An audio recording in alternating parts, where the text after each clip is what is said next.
Salam cənab prezident, mən Həşimova Aybəniz, Azərbaycan Tibb Universitetinin 1-ci kurs tələbəsiyəm. Həm də milli qəhrəman Polad Həşimovun qızıyam. Biraz heyecanlıyam, üzr istəyirəm. Mən sizi görmə fürsətindən istifadə edərək şəhid ailələrinə göstərdiyiniz xüsusi diqqət və qayğı üçün sizə təşəkkür etmək istəyirəm. Sualım yoxdur. Çox sağ olun. Çox sağ ol. Sənə uğurlar arzulayıram. Əyləş. Polad Həşimov, milli qəhrəmanımız öz canını vətən uğrunda fəda etmişdir. Qəhrəmancasına həlak olmuşdur. Müharibədən əvvəl Qəbələ şəhərində olarkən yoldan keçirdim. Çox tədbirlər var idi. Gördüm bir binanın üstündə onun portreti asılıb.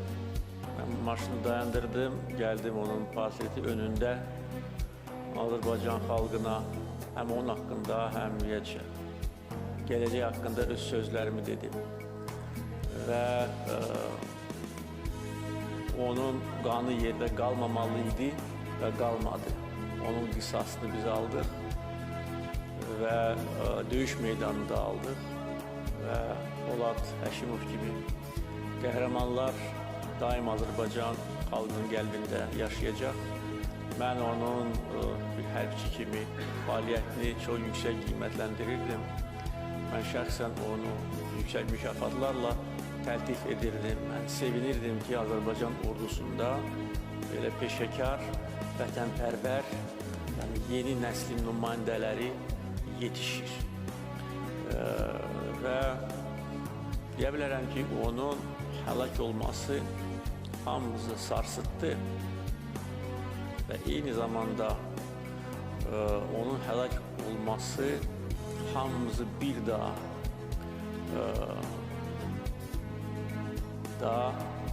mətin olmağa çağırdı. Hamımıza göstərdi ki,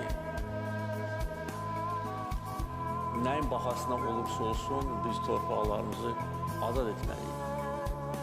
Onsuz da biz bunu bilirdik və mən artıq bunu demişəm. Sir deyil ki, uzun illər artıq mən görürdüm ki, danışıqlar yolu ilə, mənasız, boş-boş danışıqlar yolu ilə bu məsələ həll olunmayacaq. Nədən danışıqlardan, nə üçün çıxmırdıq? Onu da deməliyim. Çünki əgər biz danışıqlardan çıxsaydıq, başlayacaqlar bizi itham etməyə. Onsuz da bu məsələ ilə məşğul olanlar hələ fürsət axtarırlar ki, bütün o yükü yıxsınlar bizim üzərimizə. Onsuz da 93-cü ildə qəbul edilmiş 4 qətnaməni elə bir ki, kənara qoymaq istəyi olmuşdur. Halbuki orada açıq-aydın göstərilir ki, dərhal və qeyd-şərtsiz erməni qüvvələri bizim torpaqlarımızdan çıxmalıdır. O nəinki əməl edilmədi. Eyni zamanda onu unutturmaq istəyi ilə də biz üz-üzə gəldik. Ona görə çoxdan mən bilirdim ki, müharibə qaçılmazdır. Və ordumuzun gücləndirilməsi və bütün digər tədbirlər bu məqsədi güdürdü. Ancaq Polad Həşimovun qəhrəmancasına və onunla bərabər digər qəhrəmanlarımızın həlak olması bir də bütün xalqı da eyni zamanda sarsıtdı və hərəkətə gətirdi. Çünki müharibəni aparmaq üçün bütün amillər olmalıdır. Bütün amillər. Güc, iradə, cəsarət, vətənpərvərlik və xalqın, necə deyərlər, birliyi və xalqın hazır olması. Baxın, bizdə müharibə dövründə bir dənə də Ferrari olmamışdı.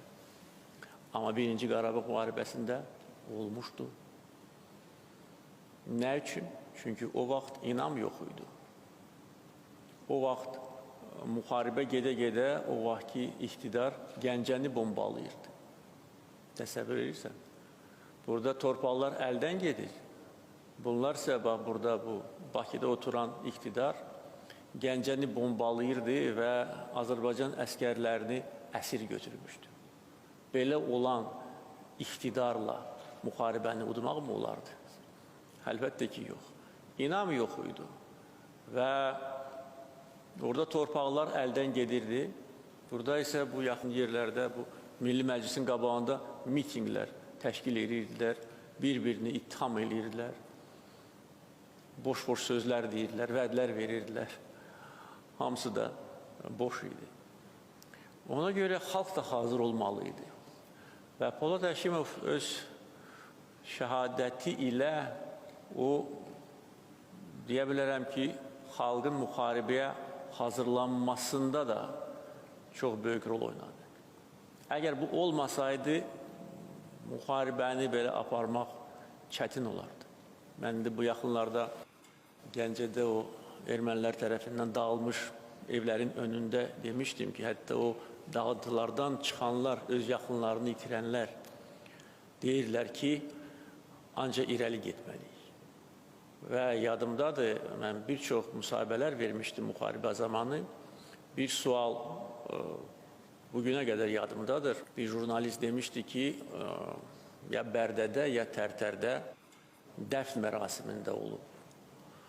Və artıq bu müsahibədən sonra söhbət əsnasında dedi ki, təəccüb elədim ki, mən gördüm ki, yəni sizə qarşı, iqtidara qarşı heç bir narazılıq yoxdur. Mən gözləyirdim ki, orada sizi ittiham eləyəcəklər, deyəcəklər ki, nə üçün İlham Əliyev bu müharibəni başlayıb, ki, biz yaxınlarımızı itirmişik, dedik ki, mən təəccübməndir, bir çox yerlərdə, döyüş yerlərində olmuşam, belə, necə deyərlər, ruh, yüksəklik görməmişim. Hamı deyirdi ki, prezidentin arxasındayıq, hamı deyirdi ki, ancaq dayanmasın.